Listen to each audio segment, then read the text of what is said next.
Right. Hey, everybody. I'm Jeff Smith, bass player, soul shaker of Star and Micey, and we're here in my home sitting at my tiki bar in Memphis, Tennessee.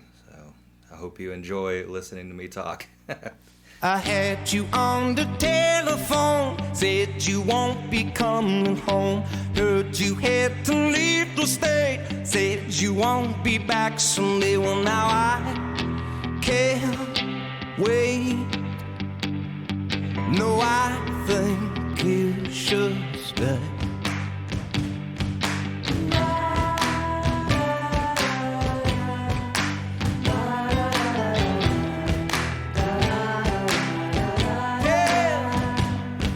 I heard you went to Tennessee. Thought that you'd come back to me. Thought you said you'd never leave. Baby, please come home to me. Well, now I can't wait.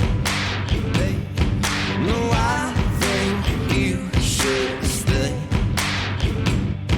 But I could say a million things and everyone would mean something. But I can't wait. No, I can't wait.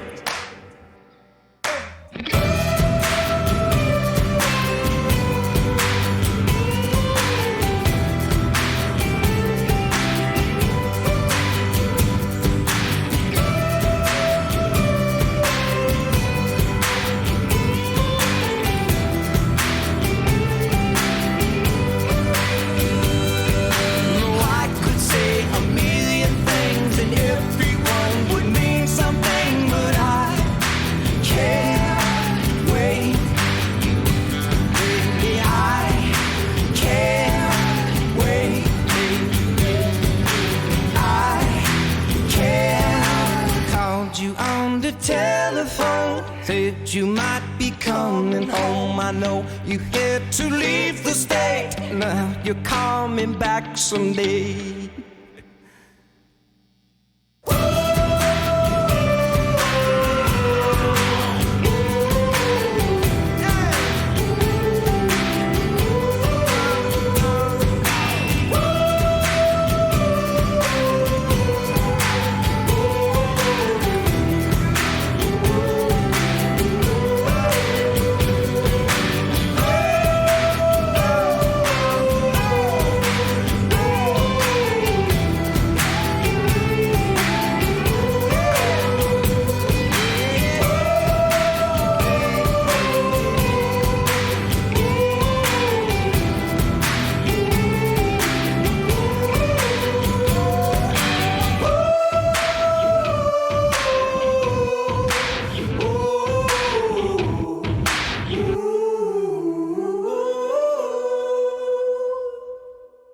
Well, man, Jeff, thank you so much for taking the time, man. Yeah, thanks, Alan. It's my pleasure. I'm glad I found to be able to make it work.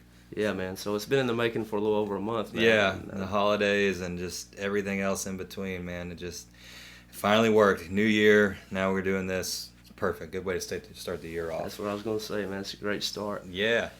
So, man, just to get to know a little bit more about you, early beginnings, man, as a child, was music kind of always there, or how'd you get introduced to it? Well, music was always a part of my life. Mostly, my father, my mother were very musically inclined. Not so much instrument-wise, or it was more just they were really big music lovers. Both my grandmothers, my mother's mom and my dad's mom, were classically trained pianists, and it kind of skipped a generation. My father is probably the biggest music lover I've ever known. His collection of music is outstanding.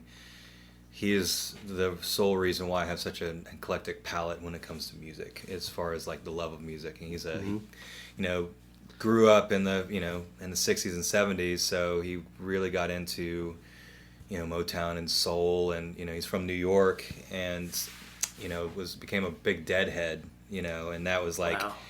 he used to hitchhike around the country and go see the Dead, and was just obsessed with them. And of course, it's the 70s, young. You did, you had, it's everything was a lot more free then. Right. And then in the 80s, he moved down to New York, or from New York to Memphis, to take care of my great grandmother who passed, and met my mother, who was from San Diego. Both met here in Memphis. So, What are the odds? yeah, I know, right? But most of my grandparents are from Memphis, so they moved away, then they came back. So my father, during the 70s, 80s, and 90s, there was so much, great music that, I was exposed to, for everything from Led Zeppelin to Queen to Aerosmith to, Motown classics, and eventually I'd find out about Stax.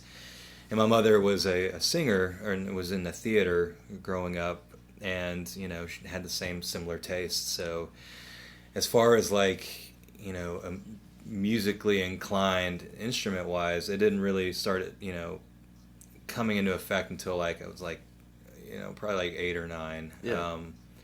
I was always drawn to drums. I always wanted to be a drummer.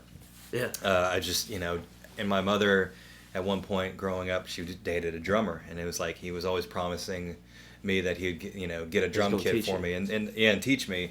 And, back then, drum sets, or back then, it's not like I'm, 100,000 years old. In the 90s, growing up, drum sets it seemed like they weren't as easily obtainable as they are now. Same with all music equipment. It's like, a drum set would have cost like $2,000. Now you can get a good drum set for like a few $100. Right. So there was that deciding factor. It was like it was too expensive.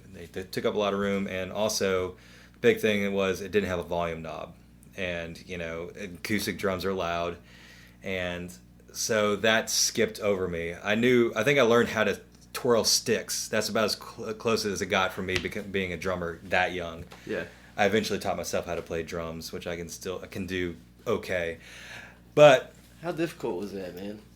to not get a drum set, it was really hard. That's all I wanted to do. It's like, I remember at one point I was in elementary school, and Josh and I went to the same elementary school, Keystone Elementary in North Memphis.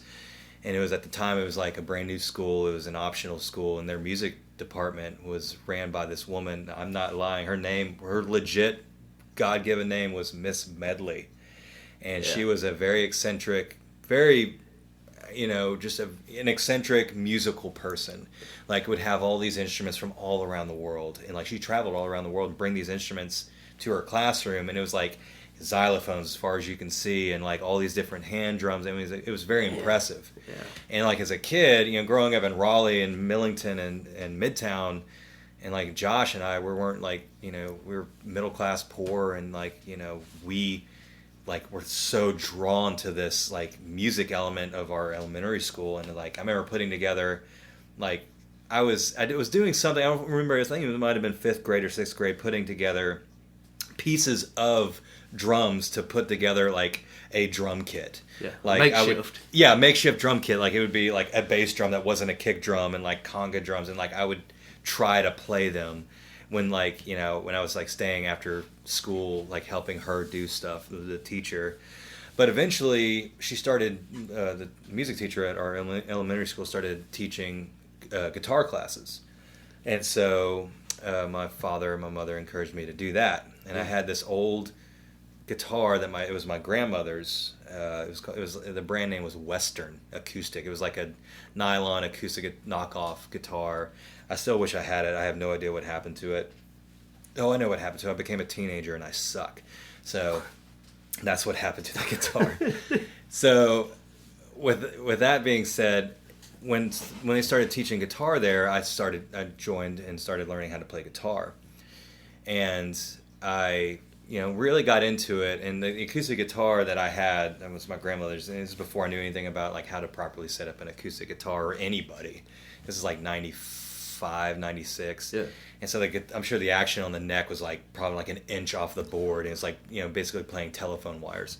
But I really started falling in love with it, and at some point it kind of tapered off. I think after the 6th grade, I stopped playing a musical instrument, and then because you're getting into middle school, and all you want to do is be cool, chase girls, and and then Josh and I went to the same middle school, which was Craigmont, and it was an inner city school in the middle of Raleigh, and it was pretty rough. Yeah. And so that, and at that point, middle school, I started getting into In the 90s growing up until this point, I was mostly listening to 90s pop and rock and grunge. I really got into Pearl Jam and Soundgarden and Nirvana, of course, and a bunch of other bands.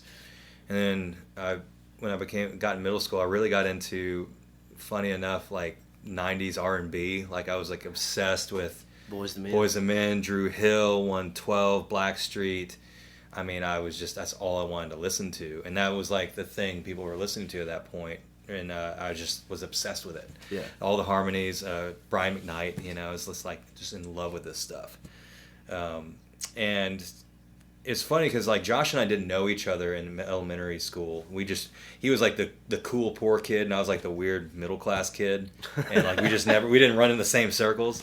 Yeah. So it wasn't until middle school. I remember this in 8th grade middle school. We had the same art class, and Mr. K, what was his name? Started Mr. K. We called him Mr. K.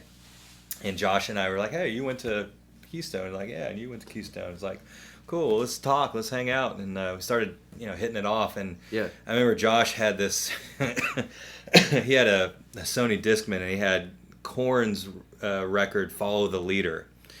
And I've never heard of the band Korn before. And then we were listening to it dual headphones in our art class, Mr. K's class, and my whole world changed. I was like, who is this band?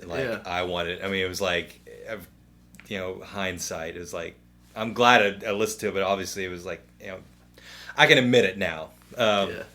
So I listened to this band. I was obsessed with it. Then I started going down the rabbit hole of nu metal, Korn, Limp Bizkit, System of a Down, Godsmack, Creed, unfortunately, a bunch of other nu metal bands like Papa Roach, Disturbed, all that stuff. So it was super popular in the late '90s, early 2000s. Extremely unpopular now. Extremely some of them. Yes. You go back and listen to it, you're like, really, I did that? Yeah. Although but at that time it was sure. I will say two bands that hold up still are Linkin Park and System of a Down, and I am not ashamed to say that. Linkin Park's first record, Hybrid Theory, I will still rock that record and blare it in my truck as loud as it can go. Same with, I heard one song off of it on the playlist on the way up here. There you go, man. It's a solid record. Yeah. Side note, I remember Josh and I, when we were started becoming friends, we were at the Raleigh Springs Mall, and this is just a great example of guerrilla street team marketing. We were in the Raleigh Springs Mall. We were 14 years old. We were in the throes of our nu metal love of music. Yeah. And there was it was a street team that was walking around the mall, and they handed us this cassette. It was a white cassette tape, and it was a band called Linkin Park.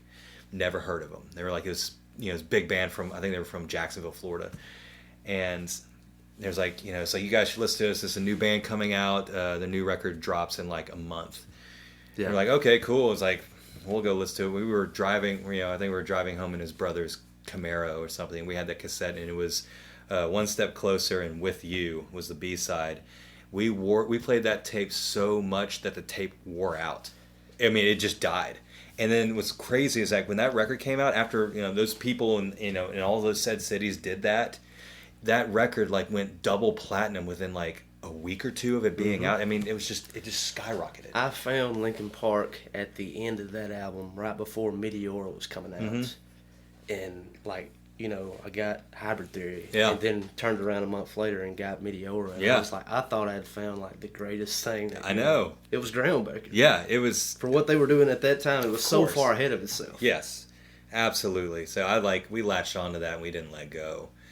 But back to what I was saying with Josh is once we started finding out about all this music, then Josh and I started hanging out and becoming really good friends, and eventually been best friends for over 20 years now. But Josh, I latched on to his family a lot. I was growing up 14, 15. My parents were separated. Have been since I was 6. So I lived with my dad. My sister lived with my mom. My dad was working all the time, so I was I wanted to when I latched on to Josh family, because they were a family that I, a complete family that I basically latched onto. Right.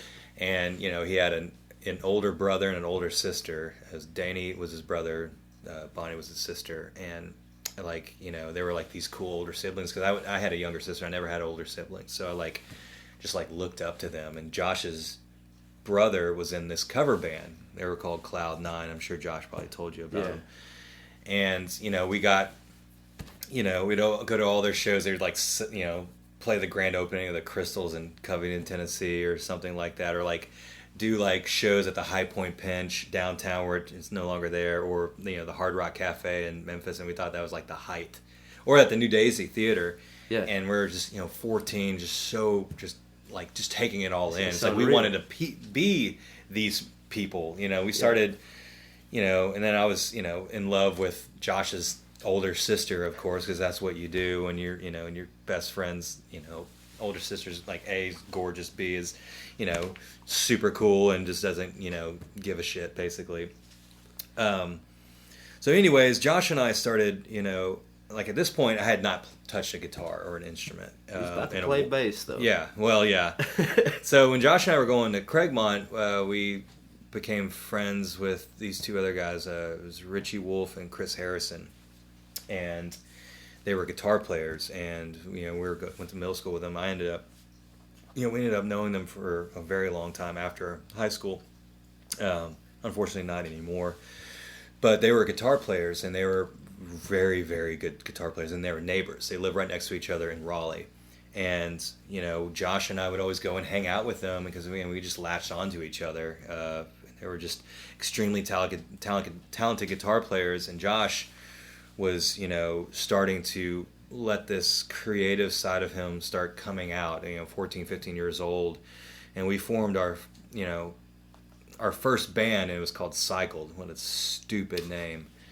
And we had and we got and it's funny because and Josh was starting to play guitar too, very, just, little bit by little bit.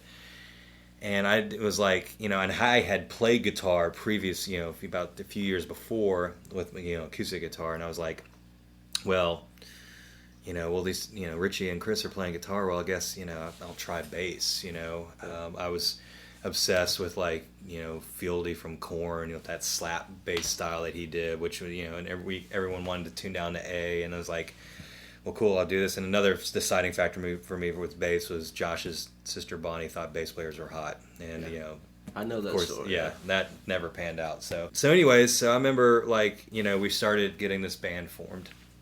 We're 14 years old. And Josh's brother was like, he's like, if you guys can get a band together, you guys can open up for us at, one of our gigs. We're like, oh my God, that would just be incredible. So I remember my father, there was a pawn shop still there. It's off of, it's in Raleigh, off of, what is it? Austin P. It's like right when you go over I-40, if you go to old Austin P Road, it's this old strip mall, and it has this pawn shop there. And I remember he got me a Galveston 5-string bass, and it was purple. It was the ugliest bass in the world, but it was 5-string because that's what I wanted, because you didn't have that low B. You can tune it down to C sharp, B or A. It's like what all those bands were doing. Yeah. So, and then Richie and Chris had the 7-string guitars. We're going to be the next Korn. Right. So we started, and so I got a bass, and we had a friend of ours, his name was DeJuan Richardson, and he was a drummer. And he joined our band, so we were this 5-piece, and Josh was the lead singer. So it was how Korn's setup was. You had drums, 2 guitars, bass, vocal. And we finally had this band. We had, we practiced a little bit. We weren't really good at all. I think we had a 6-song set. Mm-hmm. We had 2 originals that we didn't know how to play, but we did them anyways. I think one song was called Circles, maybe, if I can remember, something like that. I forgot what the other one was called. And then we played 4 covers. It was 2 Deftones songs and 2 Sevendust songs. We were obsessed with the band Sevendust and Deftones. Yeah. And those records still hold up, and a few of them. So I remember, White Pony. Oh God, don't get me started about White Pony, or Home by Sevendust. So, anyways, this started happening. We're in the throes of our new metal phase. We had this band. We're 15 years old. We were opening up for Cloud Nine at the Ruffin Theater or at the High Point Pinch or Hard Rock Cafe, and we were all of our friends would come out and see us. Yeah. But we weren't really that good, but we were just jumping around the stage, spiking our hair, putting black gel in it, just trying to look the part. Yeah. And this is through like 8th, 9th, 10th grade, and then it started. Eventually, Josh went to another school, and the band disbanded. Yeah. And, I started still, was playing bass pretty regularly, trying to teach myself how to, do stuff. But there wasn't no other musical project that came out of that band at that time. Mm-hmm. And it wasn't until probably 11th grade, 12th grade, we started. We're still dabbling in music a little bit, but not too much. We were just too busy wanting to get high all the time and get screwed up, and we were really into the band Coheed and Cambria, which is a really big influence on us as far as vocals go and melodies, and we started going into an emo phase. That summer. Yeah, and we did we were into Thursday and Glassjaw and all those bands, but mostly we were all about just getting super high and messed up all the time, and so music was always a second factor. But once we got out of high school, that's when I tried to go to college tried to go to college, and I was trying to major in music.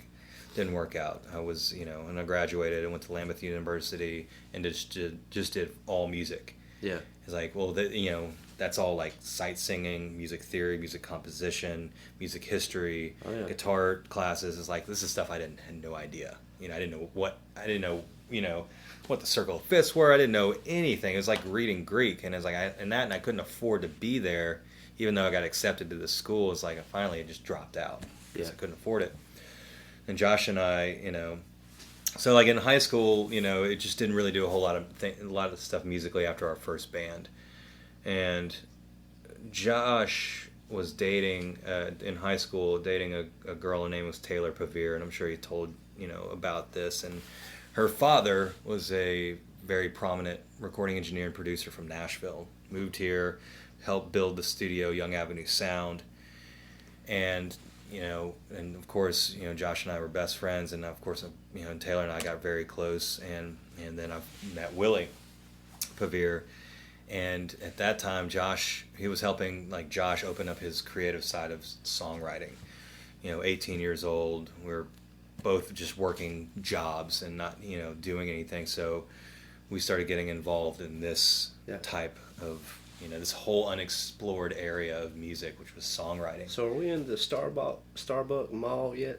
We're getting there. We're really close. Yeah, and this is still pre-Ryan, so this is 2003. I just got out of college, and I got kicked out of the house because I wasn't going to college. So I got a job working on forklift batteries because I was 18 and my uncle owned the company, so it was an easy transition. Yeah. Anyways, so it freed up a lot of time to start getting a little bit more serious about music, because then we started getting really obsessed with going back to our roots as far as our love for music. We started going back to the Beatles, Van Morrison, Led Zeppelin. We started studying the mess out of the Beatles. That was where we were as far as songwriting went and all of that. We just it was music college was just studying the Beatles. Yeah. And that's what we did. And Josh started really opening up as a songwriter, and then then the floodgates opened, and he started writing all these original ideas. And when that happened, I was I want to collaborate, so I started writing bass to his ideas and started adding a harmony, and we started structuring songs together with the help of Willie and ourselves, and just being openly creative that way. And that was the super infancy stages of us, Josh and I, starting what would eventually become Star and Micey. Right. So, yeah. And then after that, so this was around 2003, 2004. So basically we just, were woodshedding all of this stuff, these new songs, She's on Fire, Late at Night, I Think So, Nag Champa, all these really cool ideas that Josh had, and I would, it was just guitar, acoustic guitar, or no, it was electric guitar because he bought an Epiphone Explorer because that makes sense. It was like, that was like a James Hetfield electric guitar he had, but I mean, he loved it. And, Josh was always drawn to the unique and odd, aspect of, shape like, of it. Shapes of, of that.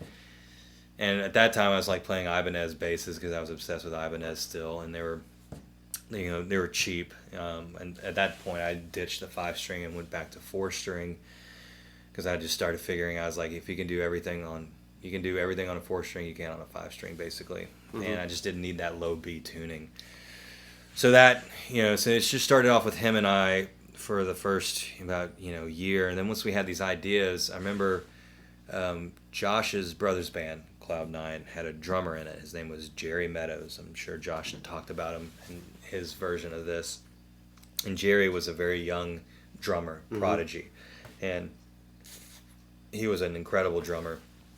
And I remember he was a little bit younger than us. So he was really young in the Cloud9 band. Like, he was underage, basically. And I remember he was starting other projects with some other people, and we went to Jerry and was like, hey, listen to these songs that, we came up with. Yeah. And Jerry, this is, we're all of us were living in Millington, Atoka, Mumford, and Covington. And Jerry was just like, he quit the project he was in that night. He's like, I'm sorry, I cannot do this. And he was like obsessed with our little songs that we had come up with. And then it became this 3-piece. And I remember, like, for that entire year or two, all we did, I remember I would drive from, I was working in a warehouse, like, driving a work truck around warehouses in southeast Memphis and all around Memphis and Jackson, Tennessee, and I would get done with work, and Josh and I would drive from, down on Lamar? That place, yeah, like all of that stuff way down on Lamar. I used to go to all those warehouses. Yeah. So after, like, doing that all day, I would get in my truck and go pick up Josh, and this, because I think we just got started living in Midtown. And, like, we were 18, just living in Midtown, this really crappy but cool apartment. Had, like, all these secret, that's my girlfriend Mary, had all these secret, like, doors and compartments. It was a cool apartment, but it was just a complete shit show. It was like it was legit haunted, and it had a rat problem. So it wasn't like, but you're 18, you live in Midtown, who cares? Yeah. All you're doing is smoking pot all day. Right? Yeah, living the dream. So with that being said, we would drive from Midtown to Covington, Tennessee, a 45-minute drive every single night. Every night. Go out there and practice at, Jerry's parents' house had this little music room set up in the back, and we had a little crappy PA with 2 microphones, and Josh had his guitar amp, I had my bass amp, Jerry had his drums, and we would just, like I said, woodshed these songs until we'd play them to death. And we were writing, and we were having the time of our lives. We were just so hungry for this thing that we were creating, and it just started snowballing, and eventually, once we got these songs like the way we wanted them, we showed them to Willie Prevere at the newly christened Young Avenue Sound over on Young, right over here in Midtown, which is still an operating studio. And he loved them. He was like, let's get in here and cut some of these songs. And we've never been in a recording studio before. Maybe Jerry had with his other band, but Josh and I never have. Yeah. So this is all new territory. Yeah, very surreal. Scared to death. And he had what was called the Willie had this saying, it's called the Humilitron, which is like getting in front of a microphone and like being super vulnerable for whatever happens. And so he called it the Humilitron, like going through that machine. Yeah. So, like, we did that for, we cut a few songs at Young Avenue Sound, and I still have those recordings somewhere. And, they were raw. They sounded good. They were tight, and it was just an example of, at that time, like, how hard we were working on those songs. They were great ideas, but they were super rough, like super drives, just guitar, bass, drums, 2 vocals. So that was around 2004 when we did that. And then, Josh had, continually started writing more and more and more songs and coming up with more ideas. And eventually, at this point, like 2005, I remember I moved to an apartment complex over here, Poplar and Hawthorne. It's called the Royal Arms. It was this beautiful, like, little. We'd moved out of our shithole, and Josh had gotten an apartment with his girlfriend Taylor, and I've gotten my own at this place called Royal Arms. It's like this 24-unit like apartment complex, and it's still there. It's not as cool as it used to be. It's like I had this beautiful courtyard with trees all in it, yeah, and like everyone had lights everywhere. It's like this super charming, real boutique looking like apartment complex. It's like the dream place to live when you're 18 or 19 years old. And the people that lived in there, a lot of them were musicians, and one of them happened to be a guy by the name of Mick Walker. He had a band called El Dorado and the Ruckus, and he worked at Sun Studio as a tour guide, unbeknownst to me at the time. And I moved into my own place. I was 19, maybe 20, 19 or 20, and we got introduced that way. And he was like, we had not played like a legit local show at this point. This is like 2004, 2005, and we're like, well, he said, well, you can open. I'm doing like a residency at the High Tone Cafe over here on Poplar, the original High Tone. He's like, why don't you guys open up for us a few nights, of that month? And he was like, it was like a Monday night. Yeah. We're like, absolutely, we'd love to, because the High Tone was like such an iconic place to play in Midtown back then. Still is to some degree, but the original one had a lot of charm, and it was like, a lot of people played there. Yeah. So I remember playing there with, just our 3-piece. We opened up with like our little 4 or 5 song set, and people were really digging it and really liking what we were doing. And, the El Dorado and the Ruckus kept inviting us back to open up for them, and it just kept, getting a little bit bigger. And we weren't like building a local scene just yet. Yeah. But people were starting to find out about this group, and this is before the Starramice name came about. This is probably just shy of when that incident happened. So I think the band was called like Nash Family Reunion or some stupid like that. I had like a shirt from a thrift store, and it said Nash Family Reunion. It was like a family reunion T-shirt. Josh was like, let's call the band that. I'm like, fine, whatever. And then that fateful night when Josh told you about how the Starramice name came about with Star, and so I remember him telling me that story after it happened, and I thought, like, this is the dumbest thing I've ever heard in my life. It's like, I'm not calling my band that. Well, but before he told me the story, he's like, I got a name. He said Starramice. I was like, dude, that's stupid. What is that? And then he told me the story behind all of it, and I was like, okay. Damn it. Okay, well, I guess we're going to have to... It's like, this is such a great story, and this is going to be a great story to tell people, so absolutely. Band's called Starramice. So, at this point, Jerry, our drummer, was still with us. 2005 to, I think, around 2006. It's like, we're still playing some shows. We had just started... I don't think we've gotten into Neil's music room yet at this point. We were playing the High Tone pretty regularly, and having a blast doing that. And then at some point in the 2005-2006 vein, Jerry, our drummer, had quit. He decided to quit Starramice and go and join a new metal band and go on the road and be a big time drummer man. Yeah. And so he left us high and dry without a drummer, and which was pretty devastating. And I took that really hard. And Josh did to some degree. I'm a little bit more emotional, and I show it a lot more than Josh does. So I was like just livid. And when that happened, Josh and I continued to do the Starramice thing for a little bit, like just doing like acoustic gigs at Otherland's coffee shop or like at the High Tone, and it wasn't working. And Josh had started dating a new girl. Her name was Samantha. At this point, it's like 2006, and him and Taylor had a really bad falling out, and I was like still really, really close friends with Taylor, and it was like everything kind of fell apart. So Josh started dating this other girl, Sam, who ended up becoming was an amazing person, still is a very pivotal part of helping Starramice get to a very far point. So when this all happened, it was like Josh was wanting to kind of take a break of the Starramice thing, and I was like, that's fine. And at that point, I had we became friends with a really awesome local band called Chess Club. This really awesome power pop, like rock band, synth rock band. These guys were like legit, had been around the scene for a while, and they had a huge following. And they were, we were like, we opened up for them a lot, and we were obsessed with them. They're so cool. Like all their songs were hip, and like they matched Star and Micey's aesthetic because the songs were super poppy and catchy, except they were louder and a lot more seasoned.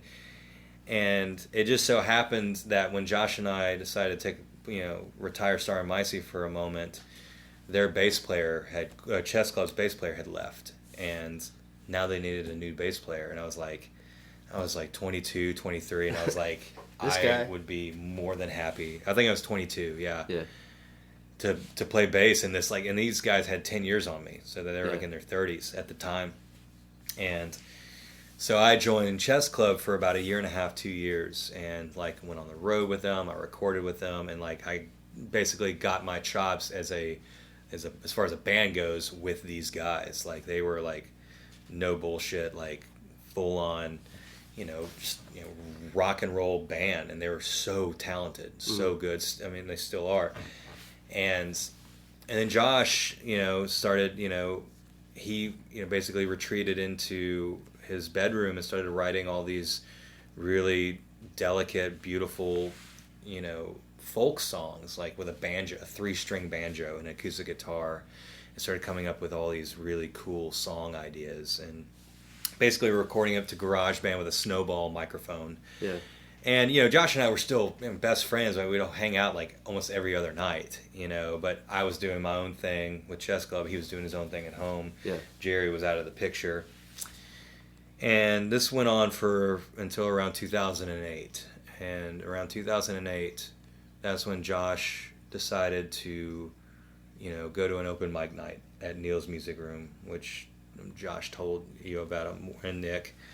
And that fateful night where Josh almost decided to not go up there that night, and Samantha was the one that basically coaxed Josh into doing that. And go up there, you'll feel better once you do it. Mm-hmm. Josh did, and he met the one and only Nicholas Redman at Neil's Music Room.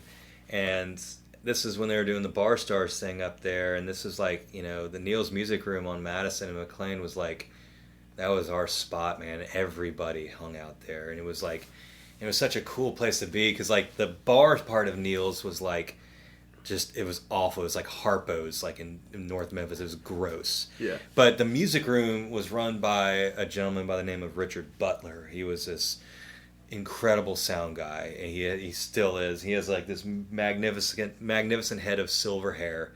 He's like the hippie version of Gandalf. Right. And he's like, and he kind of talks like Eeyore, like, hey guys, it's so good to see you. It's just like this deep, drawn out, like you can go to sleep to his voice. And he was he fell in love with us, and we fell in love with him. But beside the point, once Josh did that, him and Nick got together, and Nick was like, dude, send me some of your stuff. And that's when Josh scribbled his landline telephone number on that CD and gave it to Nick, and it took Nick 3 or 4 weeks to finally get a hold of Josh, because Josh's roommate at the time was a real piece of garbage and would never give Josh his messages. And finally he did, and they hooked up. And Josh, was when they were talking with Nick, and at this point the Chess Club was starting to implode. The band, there was a lot of turmoil internally, and it was just starting to fall apart at the seams, and it was really unfortunate. And so I basically, once I found out that Josh was, met up with Nick, and this guy at Ardent Studios, I was like, oh, man, I want to, because Nick was like, do you have a band? He's like, well, I have my best friend's bass player, and he's been doing the Star Mice thing with me since the beginning. He's like, well, get him involved. So basically, I jumped off the sinking ship, which was Chess Club, back into the Star Micey lifeboat. Yeah. So once Chess Club, basically dwindled and fell apart, that was around the time where Star Micey got back into doing something because now Nick was in the picture. I remember meeting Nick for the first time, and Nick, it's funny because Nick met me, and I was like immediately, like the next day or two, I was going on a family cruise to Alaska. So I remember Nick being like, it's like, well, what are you doing, man? Let's hang out sometimes. Like, man, I would, but I'm going to Alaska tomorrow. And he was like, What? It's like, yeah, I'm going to Alaska for like a week, man. I'll be back in a week. Let's hang out then. And he was like, he tells us like, man, this guy is really cool. He travels to Alaska all the time. It was like a family trip. So it was like, it was planned. It wasn't like this spur of the moment thing. It's like, oh, dude, I'm going to Alaska. Peace. Yeah. Jeff just woke up yesterday. He said Alaska. Yeah, he's going to Alaska. I don't know why he's doing it, but he's going. Yeah. So after I got back from Alaska, I remember it was in June. And in July, it was in July or August, Nick had brought us into a studio. I forgot the name of the studio, but it was ran by a guy named Brad Dunn, who was Duck Dunn's nephew, the famous bass player from Booker T and the MGs. And he had a studio that was below an office building over off of Poplar. And it was a pretty cool studio.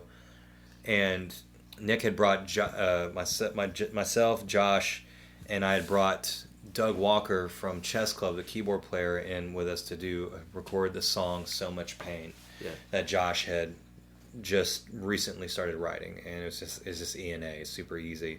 That's the one that's on the first album, right? That one. Yeah. But that's not the recorded version of that.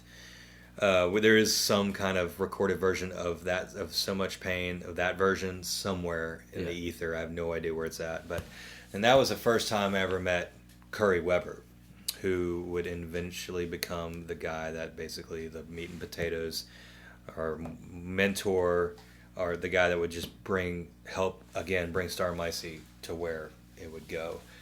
So I met Curry Weber. He was a professional recording engineer, producer, had a degree in it. So did Nick. So Nick and Curry were a team. They both worked at Ardent Studios, but they wanted to cut this song in this studio, and we did. And Curry loved it. He was like, "This is great." I was like, "We need to get you guys into Ardent."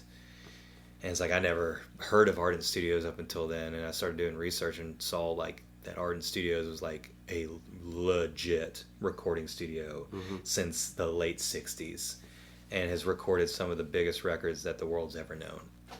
And it's right here in our backyard in Memphis, right there on Madison Avenue. Yeah.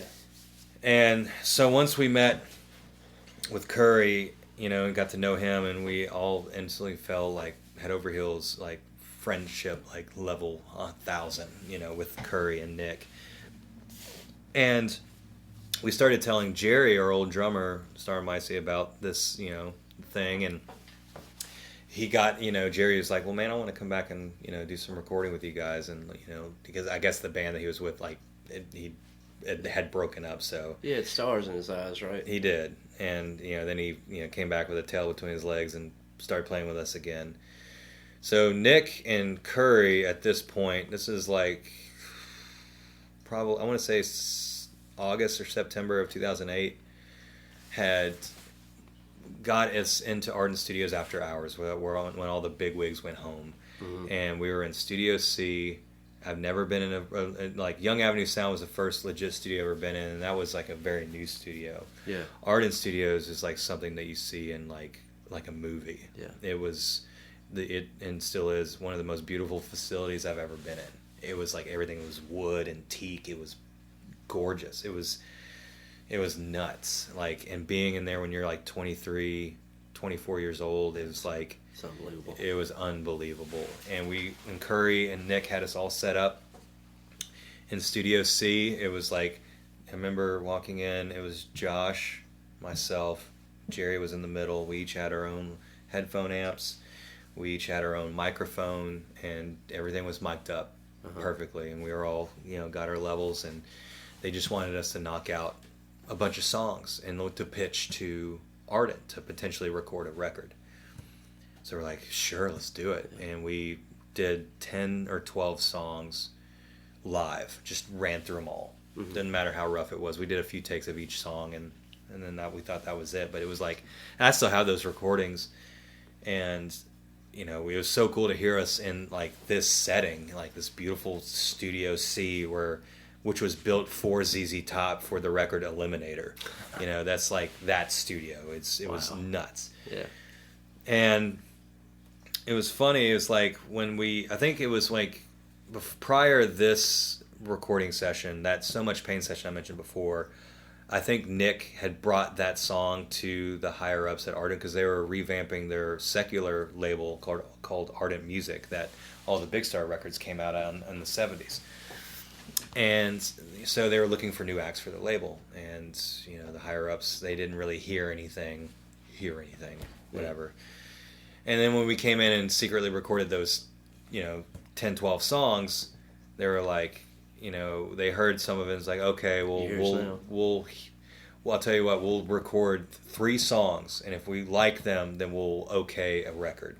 So we set out to record an EP in November of 2008 with Ardent. And so this is like legit, you know, have like production on this. Mm-hmm.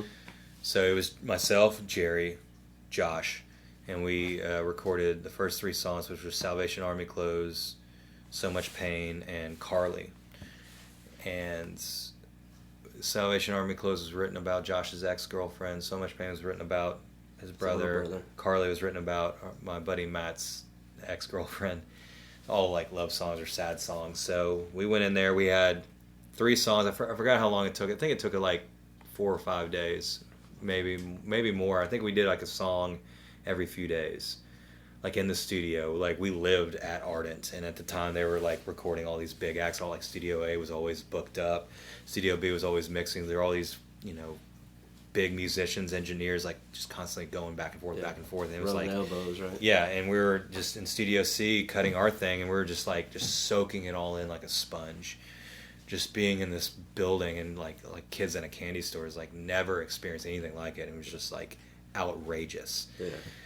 So when we recorded Salvation Army Clothes, So Much Pain, and Carly, you know, we like went all in. It's like we used all the equipment. Like we wanted to use the Wurlitzers, we wanted to use the organ, we wanted to use the Mellotron, we wanted to use all the different microphones and like all the weird like overdub stuff once we got all the rhythm tracks. And you know, we had guest artists. We had Luther Dickinson record the lead guitar on So Much Pain. He played slide on So Much Pain because at the time I was painting his house, and you know, but he's really liked Star and Micey too, which is unreal because he's, you know, Luther Dickinson, you know, North Mississippi All Stars. Yeah, his father is Jim Dickinson, so he had him on there. He had Dave Kauser play acoustic on Salvation Army Clothes. Our friend Mickey Schmidt from Sweden sang backup vocals on Carly. And this session was co-produced by Nick and Curry.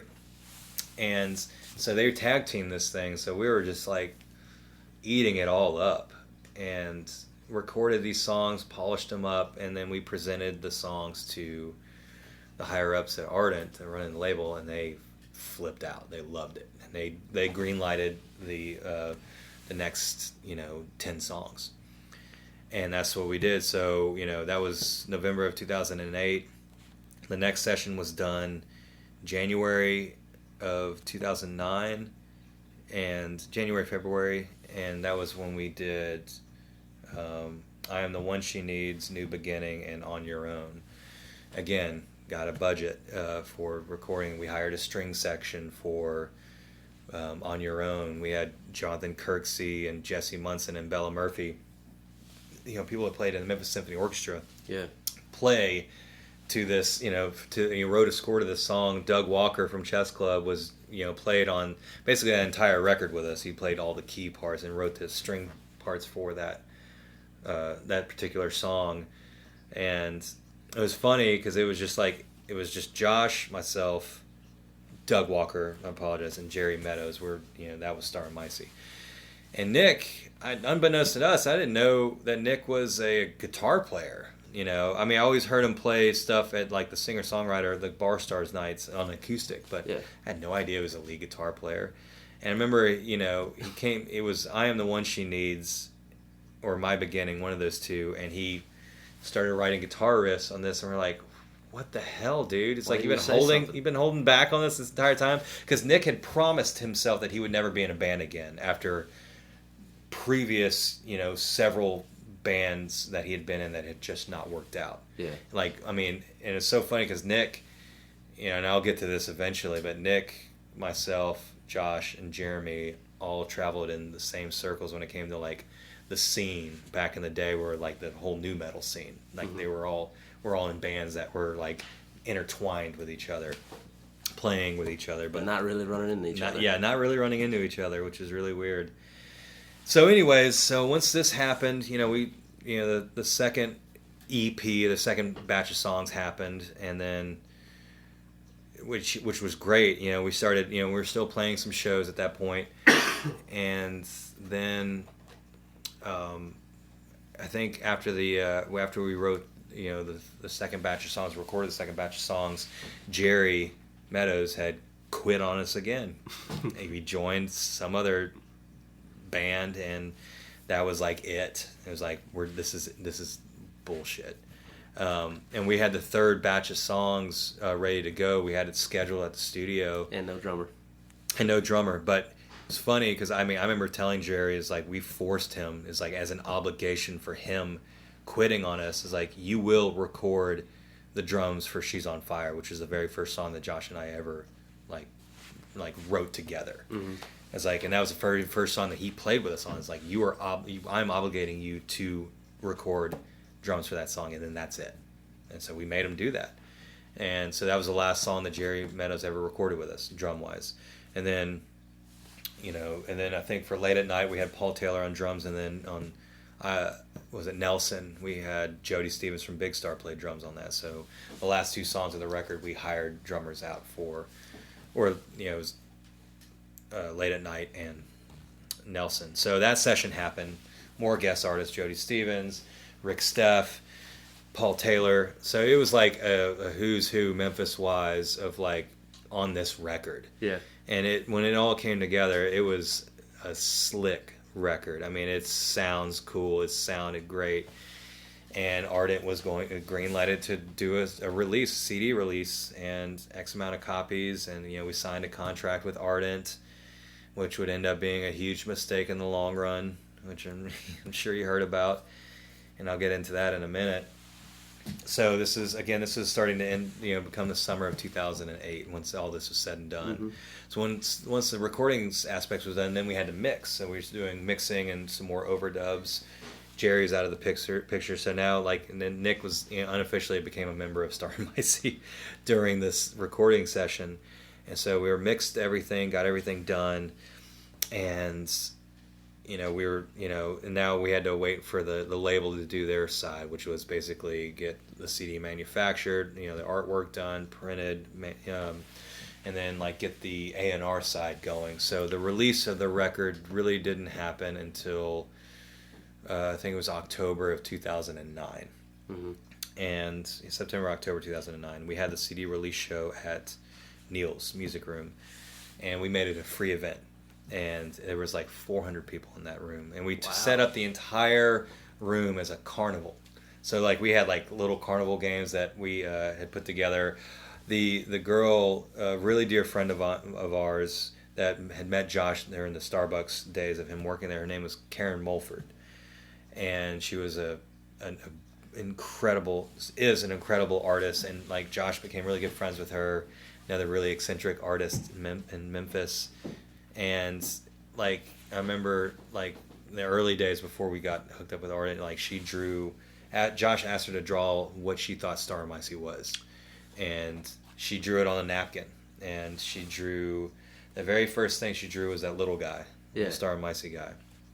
And then the second thing she drew, actually got a tattoo of it, is this guy right here. Yeah. So she drew that guy. So that's the second thing she drew of Starmicey. And so she became Starmicey's artist. All the flyers we did, everything, it was all Karen's artwork. Yeah. And it was so unique and so different, and no one had that artwork.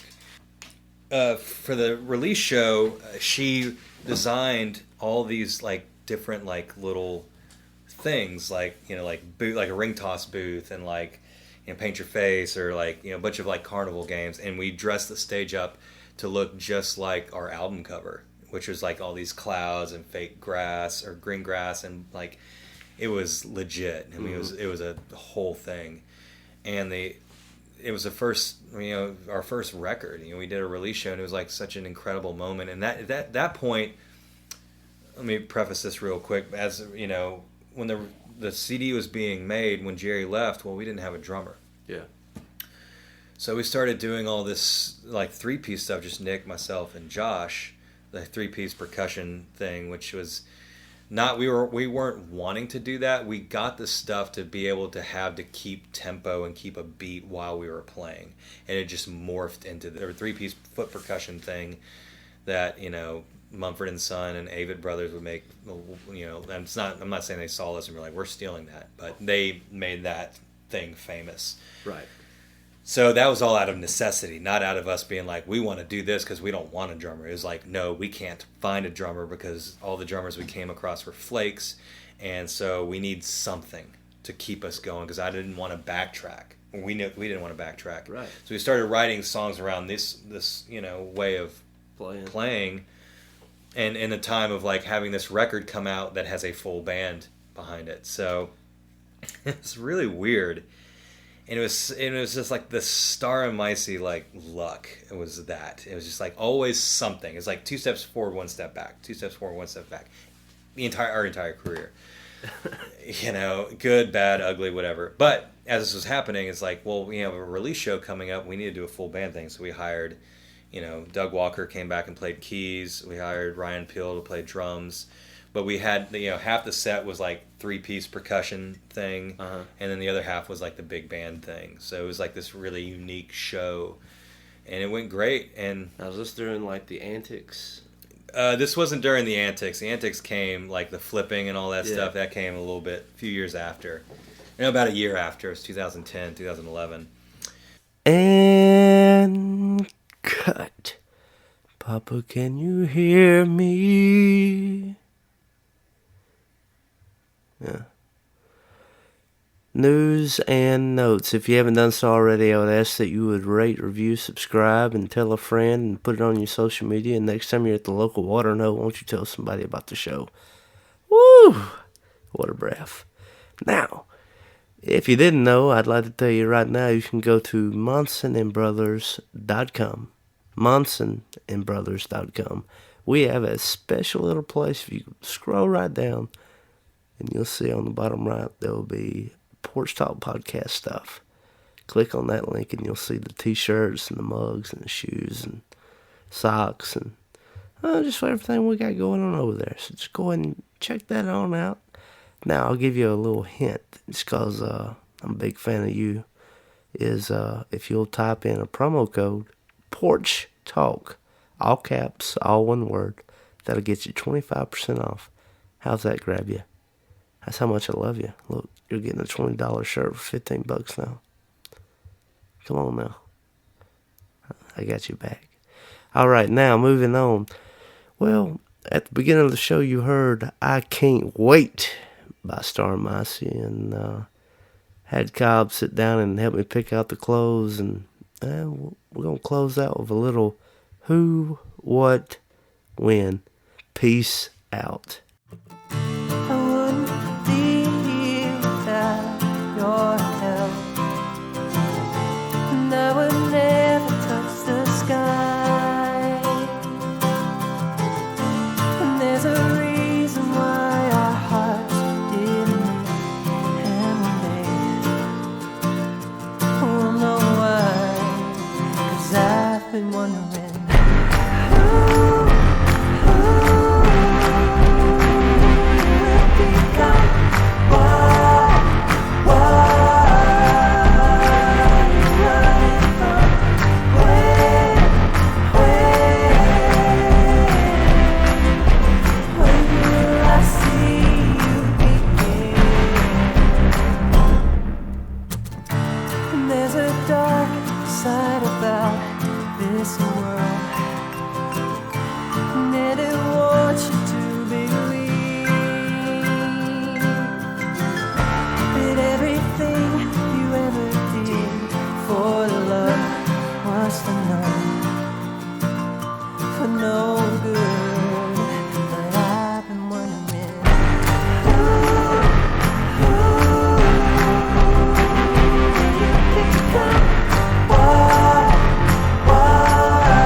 'cause I want you to